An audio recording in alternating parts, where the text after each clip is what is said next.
ल कसरी चलाउने ल भन्नु पहिला यसरी न्युट्रलमा राख्ने है बिचमा हुनुपर्छ अनि त्यसपछि यो एक्सिलेटर यता दबाउनु पर्छ अनि त्यसपछि अनि यो खिच्ने टाउको रातो त्यसपछि डोरी यसरी तान्ने यहाँ क्विक पर्छ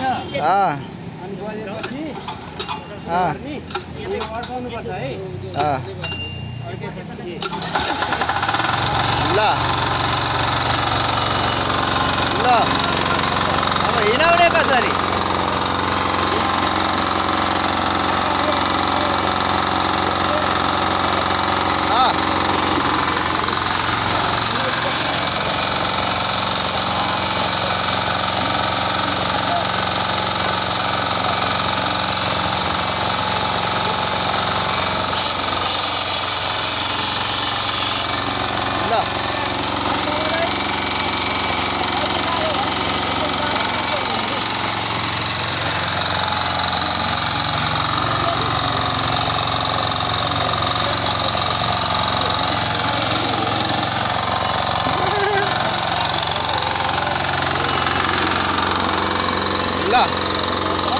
भयो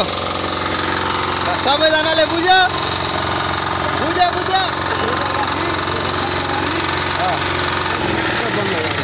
बन्द गर्ने ल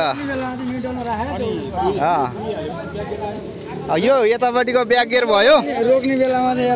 ब्याक गर्ने बेला यो समात्ने अनि त्यो समातेपछि ब्याक आउँछ है यहाँ रिभर्स गियर भनेर यहाँ लेखेको छ रिभर्स भनेर